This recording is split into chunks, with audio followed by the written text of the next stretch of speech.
감사절을 앞두고 개인적으로 저의 감사의 제목이 무엇인가 생각해보는 시간을 좀 가졌습니다. 그래서 저녁에 눈을 감고 생각을 좀 했어요. 생각이 잠겼더니 제 마음속에 드는 생각이 받은 복을 세워보아라라고 하는 그 찬송가 가사가 떠올랐습니다. 그러면서 저의 모든 지난 삶들이 마치 한 편의 영화처럼 이렇게 지나가는 그런 경험들을 하면서 참 하나님 앞에 감사하는 시간들을 개인적으로 갖게 되었습니다. 여러 가지 생각이 나는데 저희 소년기 청년기 그리고 결혼을 하고 아이를 낳고 또 유학생활을 하면서 또 아파서 수술도 받고 투병생활도 하고 또 목사가 되어지고 목회를 하는 그런 모든 시간들 생각이 나면서 때로 그 시간들 속에서 정말 눈물을 흘릴 수밖에 없었던 그런 시간들 또한 있었지만 그런 시간들 때문에 강했던 제 자아가 이만큼이라도 다듬어질 수 있었다라는 생각들을 하게 되면서 하나님 앞에 참 감사했습니다.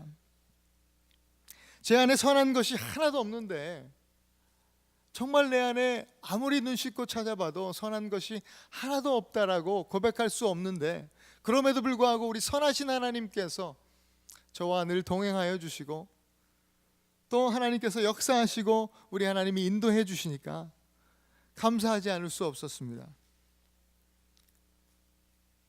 그렇게 하나님 앞에서 기도하는 가운데 감사의 제목들이 수도 없이 쏟아져 나오는 것을 경험하게 되었습니다. 받은 복을 세워보라고 우리 주님께서 그런 도전을 주시면서 말씀을 주시는데 다 셀 수가 없을 정도였습니다. 정말 제 삶 가운데 역사하신 하나님만 돌아보아도 우리 하나님 참 좋으신 하나님이시다. 참 우리 하나님 좋으신 하나님이시다라고 고백할 수밖에 없었습니다.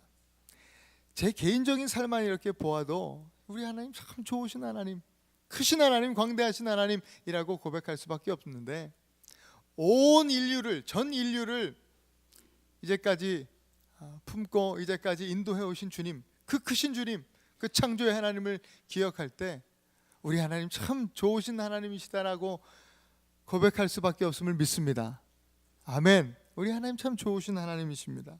그 하나님 앞에 오늘 정말 감사함으로 예배할 수 있는 저와 여러분 되실 수 있기를 바랍니다. 여러분, 감사한다라고 하는 말은 히브리어로 그 안에 기억한다라는 뜻이 담겨 있습니다. 감사합니다라고 하는 뜻에는 기억한다. 시편 103편 2절에 이런 말씀이 있습니다. 내 여호와를 송축하며 그 모든 은택을 잊지 말지어다. 여러분, 이것이 감사합니다. 기억하는 것, 잊지 않는 것, 하나님께서 주신 은혜를 기억하고 잊지 않고 하나님을 예배하는 자리로 나아가는 것, 그것이 바로 성경이 말씀하고 있는 감사입니다. 또한 그것이 하나님께서 기뻐하시는 바로 우리의 삶의 예배인 것입니다. 시편 50편 23절에 감사로 제사를 드리는 자가 하나님을 영화롭게 할 것이다. 감사의 예배는 우리 하나님을 기쁘시게 하는 예배가 됩니다. 오늘 이 아침에 정말 감사함으로 하나님 앞에 예배하는 우리가 되었으면 좋겠습니다.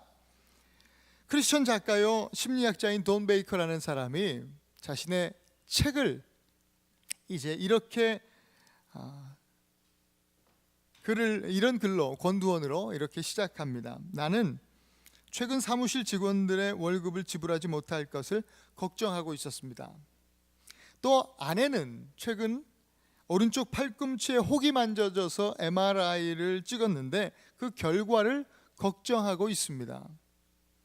나는 최근 집안 정리나 청소할 시간이 없어서 언제 시간을 내어서 이 산만한 집안을 정리할 수 있을까 걱정하고 있었습니다. 물론 이 모든 문제에 대해서 너희는 아무것도 염려하지 말아라, 걱정하지 말라 라고 하는 성경 말씀을 잘 알고 있습니다. 그러나 그 말씀을 생각할 때마다 염려를 떨쳐버리지 못하는 제 자신이 더욱 염려가 됩니다. 나는 이런 증세가 또 어떻게 내 관절을 아프게 하는지, 내 손바닥에 땀이 나게 하는지, 또 호흡 곤란을 일으키는지, 또 소화불량과 위경련을 일으키는지, 우울증을 유발하는지 잘 알고 있습니다.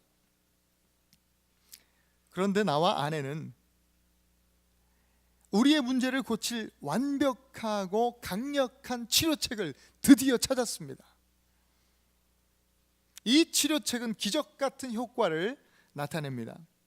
식사 전후로 언제든지 복용할 수 있고, 호흡곤란을 느낄 때, 가슴에 통증이 느껴질 때 수시로 사용할 수 있습니다. 이것은 특별한 처방전을 필요로 하지 않습니다. 이것은 절대로 부작용이 없고 안전합니다. 이것은 더욱이 무료입니다. 이 치료책을 일컬어 저는 땡큐 테라피라고 부릅니다. 땡큐 테라피라는 책을 쓴 이 돈 베이커, 이분의 권두원이었습니다. 이분이 만들어내는 치료법이 아니에요. 사실은 이 땡큐 테라피라고 하는 것은 2000년 전에 우리 예수님께서 하셨던 사역, 우리 예수님의 삶을 우리는 알고 있어요.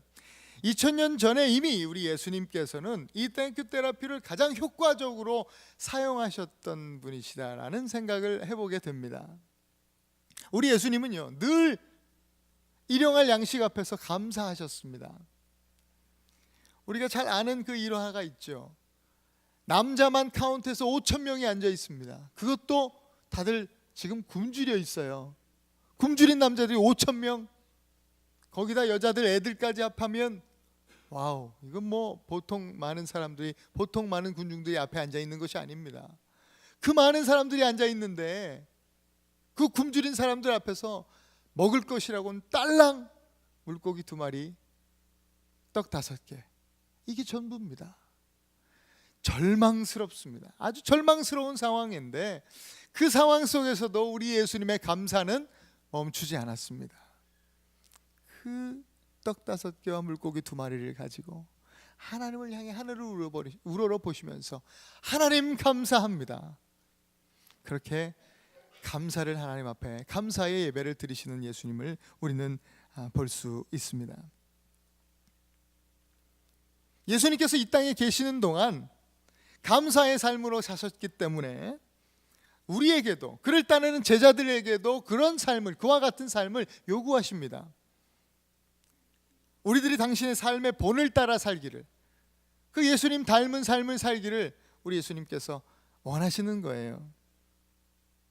범사에 감사하라는 말씀, 우리가 잘 아는 말씀 뒤에는 이는 그리스도 예수 안에서 너희를 향하신 하나님의 뜻이다, 그렇게 말씀하고 있습니다.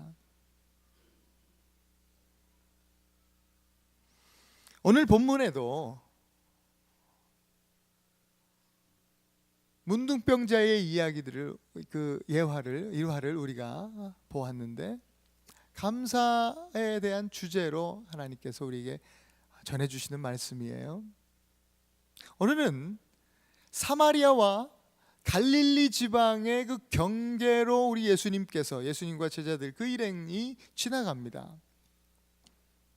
사마리아와 갈릴리 경계 지역에 지나가요.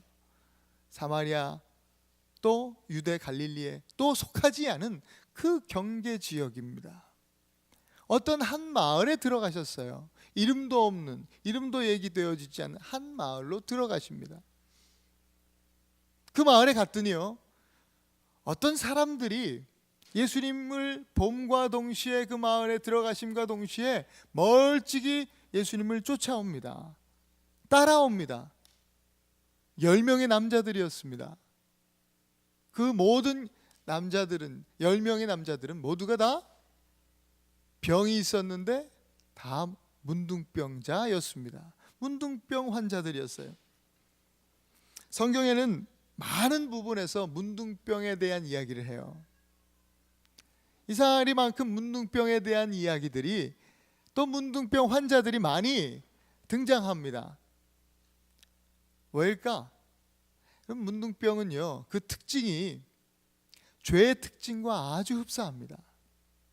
레위기 13장의 문둥병에 대해서 이야기를 하고 있는데, 성경의 근거에서 말씀드리면 문둥병이라고 하는 병은 그 어떤 병보다 무서운 병이라고 그렇게 소개되어 있습니다. 이 문둥병의 특징은 처음에 작은 점이 생기고 혹은 딱지가 않고 어떤 그 색점이 생기는 어떤 작은 것에서부터 시작해서 이것이 우리도 모르는 사이에 점점 커진다는데, 그 특징이, 첫 번째 특징이 있어요. 또 이 문둥병이라고 하는 것은 처음에 좀 아플지 모르겠지만 이내 순식간에 이 아픔이 사라지고 이 문둥병이 우리의 그 신경세포를 죽이게 됩니다. 그래서 통증을 느끼지 못합니다. 감각이 없어집니다. 마비가 되는 거예요. 코가 잘려지고 손가락이 뚝뚝 떨어져 나가도 아픈 줄 모릅니다. 그리고 이 문둥병의 특징은요, 사랑하는 가족들과 또 자기가 속한 그 모든 사회 공동체로부터 철저하게 격리시킵니다. 성경에서도 율법에서도 그렇게 이야기하고 있습니다. 철저하게 가족들 안에서도 이 문둥병 환자가 같이 머무르지 못하도록 그렇게 했습니다. 완전히 격리시킵니다. 분리시킵니다. 그것이 문둥병이 가지는 특징이에요. 죄의 특징 똑같습니다. 죄도 그런 것입니다. 죄도요, 작은 것에서부터 시작해서 점점 커지는 특징이 있습니다. 우리 한국 속담에도 바늘도둑이 소도둑 된다, 이런 한국 속담도 있지요. 또한 이 죄는요, 우리 영적 감각을 완전히 마비시켜버려요. 처음엔 혹시 모르겠어요. 두근두근 가슴도 뛰고 아플지 모르겠습니다. 그러나 이내 곧 우리의 이 심령이, 영이 마비가 됩니다. 죄를 짓는 것, 내 영이 아픈지도 모릅니다. 이 영적인 손가락이 뚝뚝 잘려 나가는데도 느끼질 못합니다. 감각이 없어집니다. 영적인 무감각이 찾아오는 겁니다. 이 죄는요, 또한 우리를 철저하게 분리시킵니다. 하나님께로부터 완전히 격리시키고 하늘의 그 풍성한 하나님의 은혜를 누리지 못하도록 완전히 우리를 떨어뜨려 놓습니다. 격리하는 그런 특징이 있습니다. 이것이 죄입니다. 우리가 갖고 있는 죄라는 문둥병의 실체가 바로 이런 것입니다. 이렇게 가족들로부터, 사람들로부터 완전히 격리되어서 사마리아에도 갈릴리에도 속하지 않는 지역으로, 한촌으로 조그마한 동네로 격리되어서 살던 그 문둥병 환자 10명이 지금 멀찍이 지나가시는 예수님을 바라보고 있어요. 이 문둥병자 10명의 남자들이요, 일제히 한 목소리로 예수님을 지금 부르고 있는 상황입니다. 우리 한번 좀 불러보실까요? 예수님, 이 문둥병 환자가 지금 됐습니다. 우리가 이제 예수님을 한번 불러보시겠습니다. 멀찍이 예수님 서 계시고 지나갑니다. 우리 예수님을 어떻게 불러야겠습니까? 예수님, 이렇게 불러야겠습니까? 한번 예수님 한번 불러보십시다. 시작. 그 정도로 해서 돌아보시겠습니까? 다시 한번 크게 시작. 예수님. 예, 문둥병자들이 아마 이렇게 불렀을 거예요. 아니, 더 큰 소리로 다 같이 10명이, 남자들의 목소리가 예수님 하고 막 예수님 불렀을 거예요. 예수님, 우리를 긍휼히 여겨 주시옵소서. 우리를 불쌍히 여겨 주시옵소서. 예수님, 여기 좀 보세요. 예수님한테 가까이 가지도 못한 채 멀찍이 서서, 오늘 성경은 멀찍이 서서 그렇게 예수님을 불렀다 이야기합니다. 너무 오랫동안 격리되어 있는 상태로 정상인들, 일반인들에게 감히 가까이 나아가지도 못한 채 두려움 가운데 멀찍이 서서, 그래도 예수님 불러는 봐야겠고 예수님 소문은 들었는데 예수님의 이름을 부르는 겁니다. 예수님의 이름을 부르는 그 순간부터 사실 이 10명의 문둥병자들에게 변화가 시작된 겁니다. 은혜가 임하기 시작합니다. 예수님 우리를 불쌍히 여겨주시옵소서 라고 하는 이들의 외침은 그들의 기도였습니다. 그 기도를 예수님이 들으셨어요. 그들의 외침 가운데, 그들의 외치는 그 목소리, 그 외침 음성 속에 예수님의 그 시선이 머뭅니다. 예수님이 그들을 보셨습니다. 멀찍이 서서 자기 이름을, 예수 그리스도의 이름을 부르는 그들을 보셨습니다. 여러분, 예수님이 보시면 끝난 겁니다. 할렐루야. 예수님이 보시면 끝난 거예요. 몇 년 전 제 허리에 이상이 생겼어요. 그때에 저는 6분의 양 한방 의사 선생님들을 만나 뵐 수 있었습니다. 근데 참 재미있었던 것은 지금 돌아보니까 그 의사 선생님들이 서로 다 다른 진단을 해주셨습니다.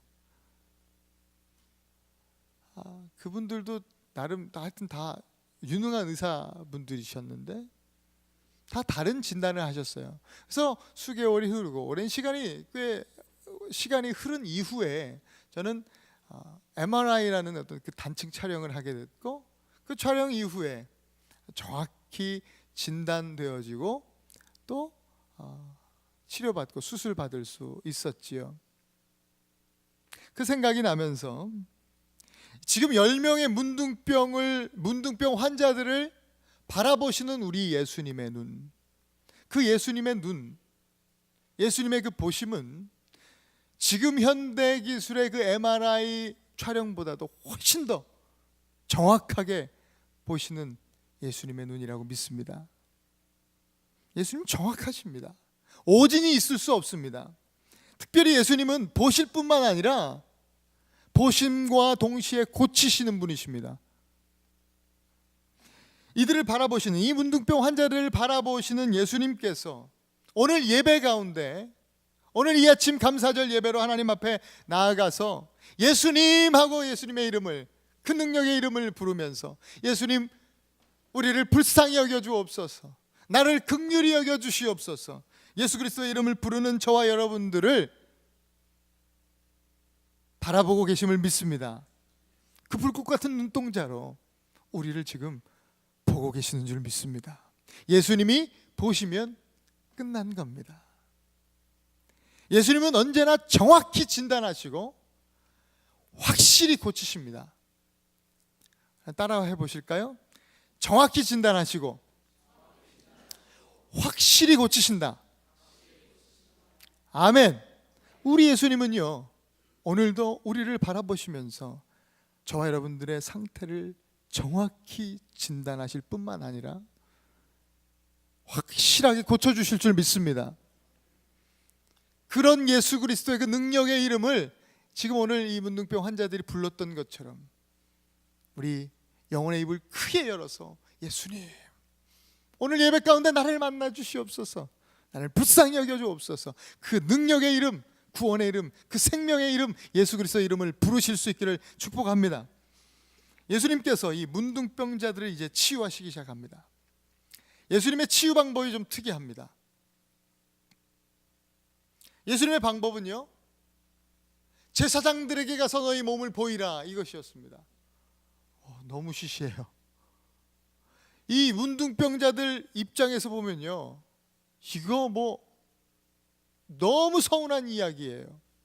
레위기 13장에 보면 문둥병이 걸리면 제사장들에게 그 몸을 보이라, 율법에 의해서 예수님은 그냥 그렇게 이야기하는 것 같아요.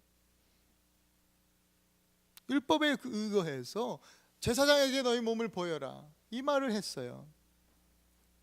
그냥 특별히 예수님에 대해서 간절함을 가지고 예수님 우리를 불쌍히 여겨주세요, 이거 좀 치유해 주세요, 내 문제 좀 해결해 주세요 라고 큰 소리로 부르고 예수님 만나기를 원했는데 서운해요. 예수님이 제사장에게 몸 보이, 그냥 율법을 얘기하고 말아요. 직접 만져주시거나 오셔서 그냥 안수해 주실 줄 아는데 그게 아니에요.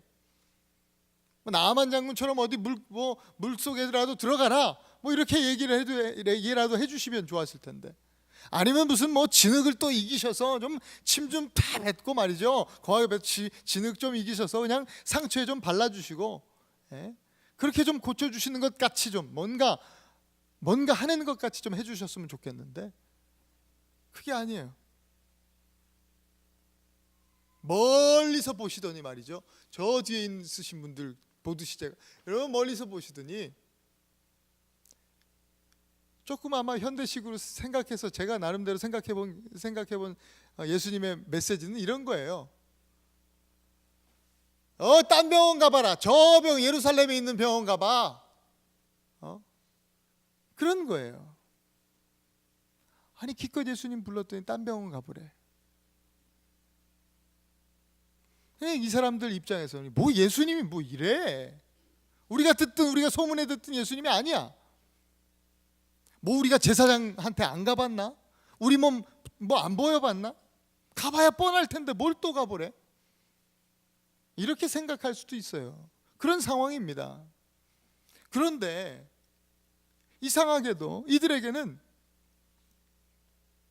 오늘 그 반응이 좀 다릅니다. 그렇게 반응하지 않았어요. 아까 좀 전에 예수님의 이름을 그 부르는 순간부터 이들에게 변화가 시작됐다고 말씀드리지 않았습니까? 이 10명의 문둥병자들은 이상하게 토달지 않습니다. 한마디도 하지 않아요.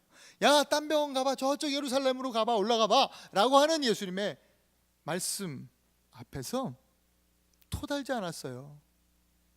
이 말씀을 제가 묵상하면서 마치 밤새 그물질을 해가지고도 한 마리 고기도 못 잡고 말이죠, 새벽녘에나 돌아와서 한 마리도 못 잡고 좌절감에 실패감에 그냥 어깨는 축 처져서 그물을 다시 정리하고 있는 제자들, 그 제자들을 향해서 저 깊은 곳으로 가서 그물을 던져라 라고 하시는 예수님, 그 예수님의 말씀을 듣고 또 우리가 밤새 수고했지만은 한 마리도 못 잡았는데 주님이 말씀하시니까 갑니다. 가서 깊은 곳에 그물을 내렸던 그 제자들을 연상하게 합니다. 마치 그 제자들을 보는 것 같아요. 이 문둥병 환자들이 토달지 않습니다. 예수님이 가라니까 갑니다. 문둥병이 환자들이 가요.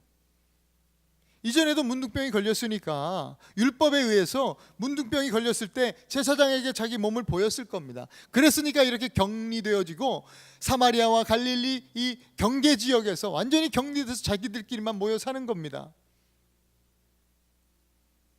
자기들의 힘으로 혹은 가족들의 친지들의 아는 사람들의 힘을 빌려서 할 건 뭐 자기들이 할 수 있는 건 다 해봤던 사람들이에요.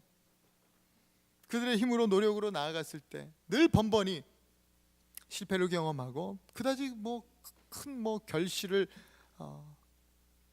좋은 결과를 경험해보지 못했던 사람들, 오히려 점점 병만 더 커져갔고 그 문둥병의 증세만 악화되어졌던 상황 속에서 지금 그렇게 예수님의 음성을 듣고 나아가는 거예요. 이전과 다르게 자기의 힘으로 그들의 의지로 제사장께 보이러 나아가는 것이 아니라 그저 예수님의 말씀만 듣고 지금 나아가는 겁니다. 가라 해서서 갔더니 가는 길에, 오늘 성경은 우리 오늘 읽은 본문은 가는 길에 그들이 깨끗함을 입었다, 가는 길에 이 문둥병이 기적처럼 치유가 된 거예요. 여러분, 문둥병 환자의 특징이 뭐였어요? 감각이 없다는 거였지 않습니까? 감각이 없다는 거, 그죠? 무감각, 신경이 죽었다는 거.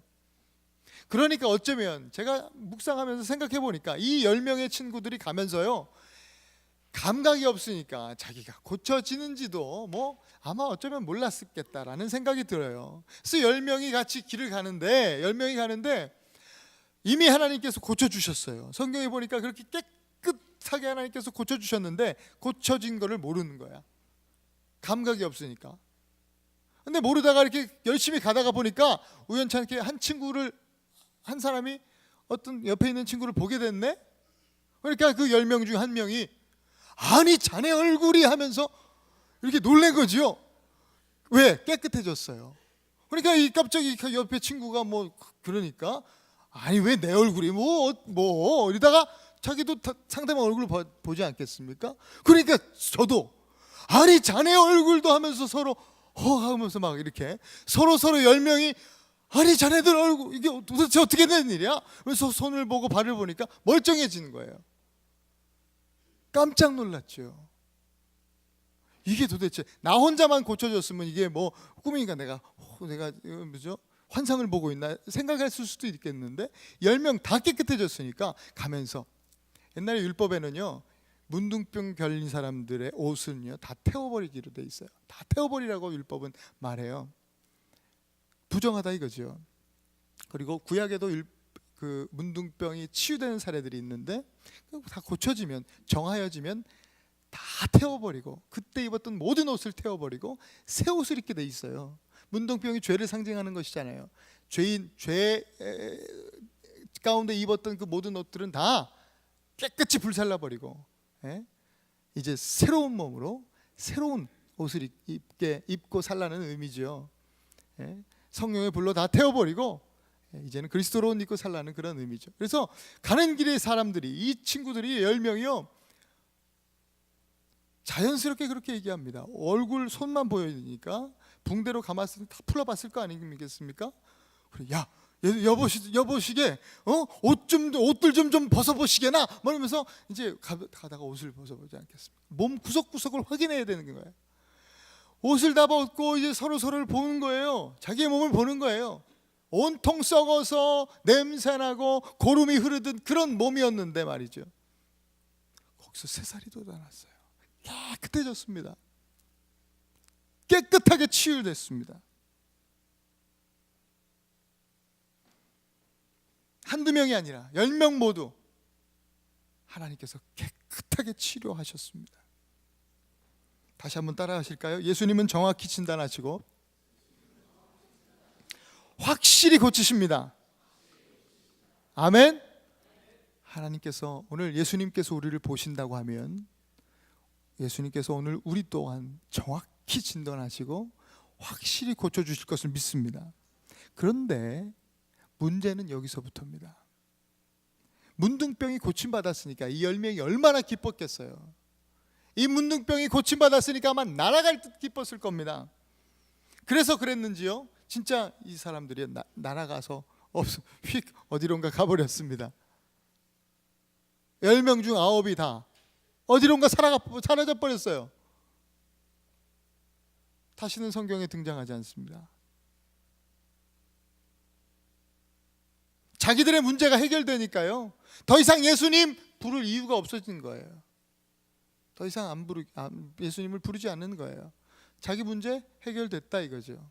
문둥병 고치니까 예수님 필요 없다. 이 9명의 문둥병자에 대해서 존 칼빈은 이런 이야기를 했어요. 궁핍과 배고픔은 기쁨과 감사 없는 믿음을 창조해낸다 라는 이야기를 했습니다. 이 말은 배고픔, 또 우리의 질병, 또 다른 어떤 문제들, 진로 문제, 결혼 문제, 우리 자녀 문제, 자녀 대학 진학 문제, 이 문제 때문에 하는 신앙생활은 때로 치열하고 전투적인 믿음을 만들어낼 수는 있을지 모르지만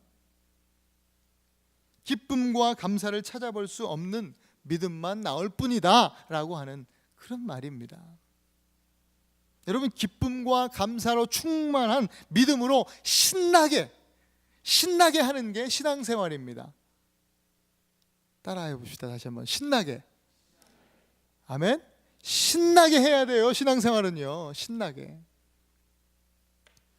오늘 저와 여러분들의 신앙생활이 신나는 신앙생활 될 수 있기를 바랍니다. 신나는 신앙생활. 그 신나는 신앙생활의 비밀이요, 감사에 있는 것입니다. 감사에 있습니다. 근데 안타깝게도 한 명만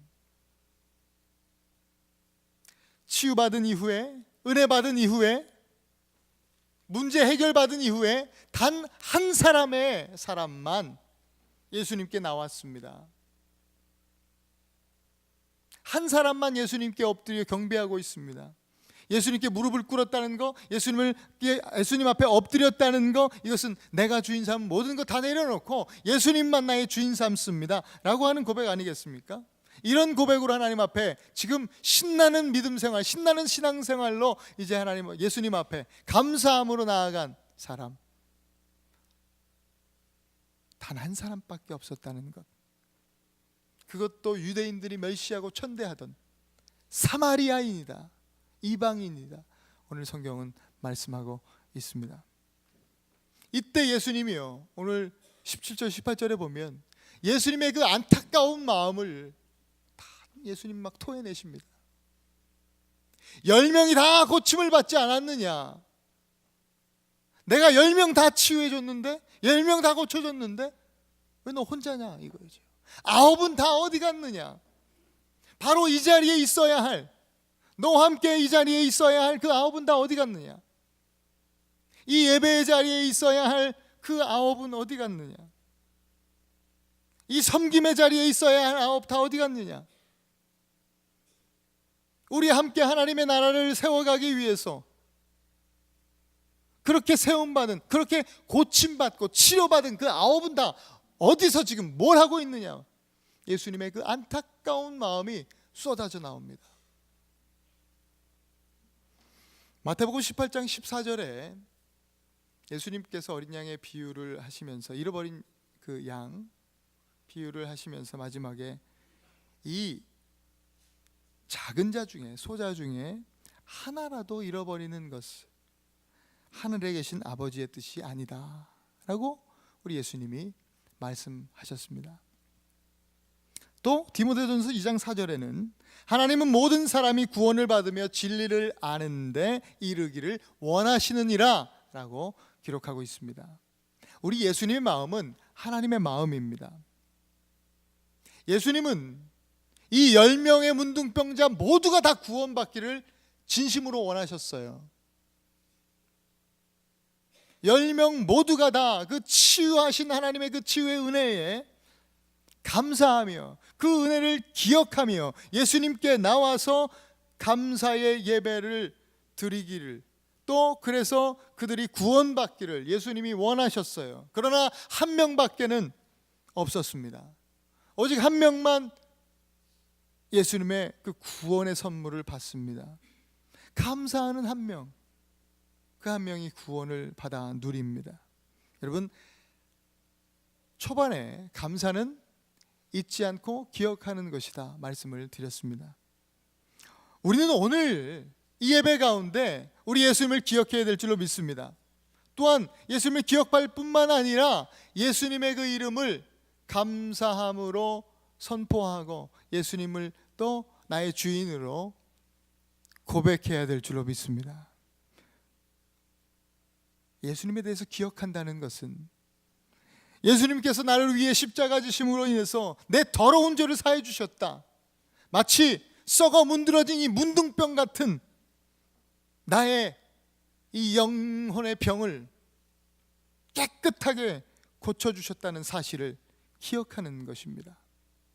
그리고 동시에 우리가 고백해야 하는데, 예수님 감사합니다. 죽었던 나의 영혼 살려주셔서 감사합니다. 주님과 완전히 하나님과 분리되었던 나를 다시 화목케 하시니 감사합니다. 나의 호흡이 이제는 내 것이 아니라, 나의 삶이, 나의 생명이 이제는 내 것이 아니라 주님의 것임을 고백합니다. 주님이 나의 참 주인이십니다. 그런 고백이 오늘 이 아침 이 예배 가운데 감사함으로 하나님 앞에 드려져야 될 줄로 믿습니다. 이렇게 감사하면서 나오는 사람만이 하나님의 놀라운 구원의 은혜를 마침내 경험하게 되는 것입니다. 오늘 감사주일 예배를 드리면서 예수님 그 십자가의 사랑과 그 은혜를 기억하십시다. 그리고 하나님께 더욱 영광을 돌리는 자리로 나오실 수 있기를 바랍니다. 2013년을 준비하는 시기에 우리가 있습니다. 내년에는 올해보다 더욱더 힘써서 주를 섬기겠다고 그렇게 결단하실 수 있기를 바라요. 더욱 헌신하고 더욱 사랑하는 자리로 나아가 앉겠노라고 그렇게 결단하실 수 있기를 바랍니다. 구역장 부서장이요? 맡겨주시면 제가 한번 해보겠습니다. 예. 갑자기 조용해지는데 Why not? 하나님 맡겨주시면. 예. 찬양팀이요? 성가대? 교사? 주보를 접는 일이요? CD를 발송하는 일? 뭐 이렇게 꽃꽂이요? 또 환경미와 뭐 중보기도? 화장실 새롭게 단장했으니까 화장실 꾸미는 일? 예배 끝나고 자리에 휴지를 줍는 일. 예. 우리 교회는 많은, 우리가 감사하면서 기뻐하면서 신나게 신앙생활 해야 하면서 우리가 섬겨야 되는 그 자리들이 참 많이 있습니다. 뭐든지요. 우리 주님이 시키시면, 우리 주님께서 나한테 말씀하시면 그 영광 아니겠습니까? 영광입니다. 가문의 영광이죠. 우리 하나님, 천지의 창조주 되신 하나님께서 맡기셨는데 그 어떤 일이 작다 할 수 있겠습니까? 감사하면서 일하시면서 신나게 신앙생활 하시는 저와 여러분 될 수 있기를 축복합니다. 감사하면 복 받습니다. 아니에요. 여러분들이 아멘 할까봐 제가 빨리 안 해요. 아니, 그런 거예요. 감사하면 복 받습니다. 아니에요. 복 받기 위해서 감사하는 우리의 신앙생활이면 이건 아닙니다.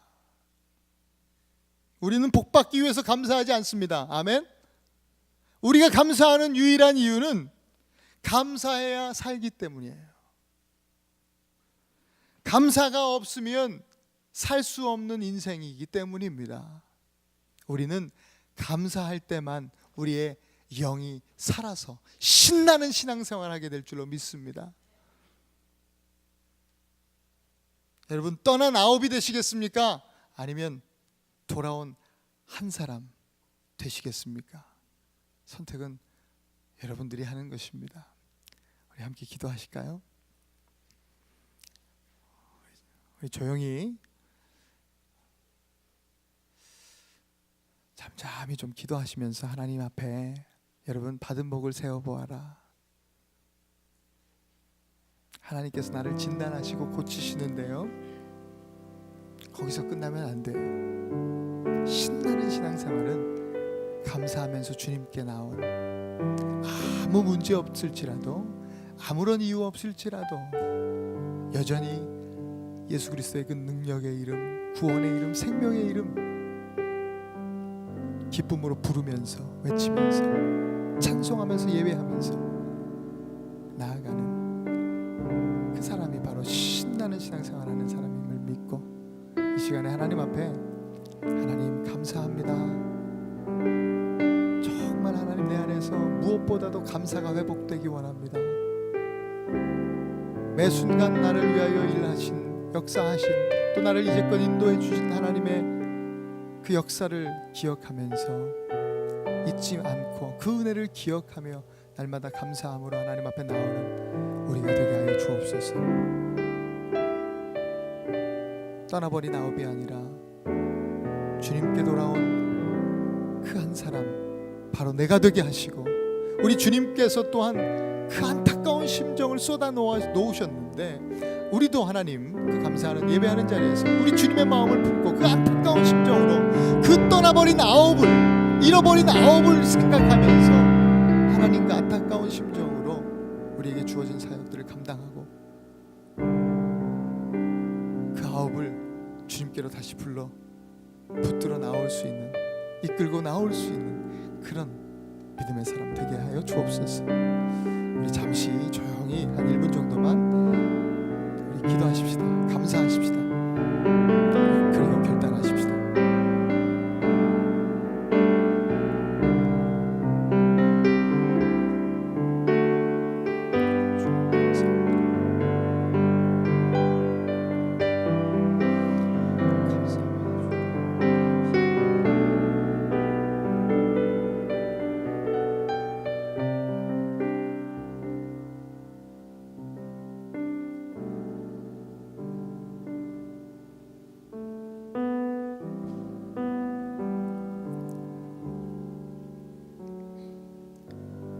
주님 감사합니다. 우리가 예수님 부를 때 어김없이 우리를 바라봐 주시는 그 사랑의 눈길로 우리를 보아주시고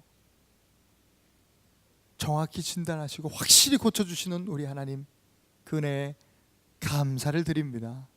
날마다 하나님 앞에 감사하고 또 감사함으로 인해서 신나는 신앙생활을 할 수 있는 우리 연합 한인교회 모든 우리 성도님들 될 수 있도록 하나님 축복하여 주옵소서. 감사함이 예수님 이름으로 기도합니다. 아멘.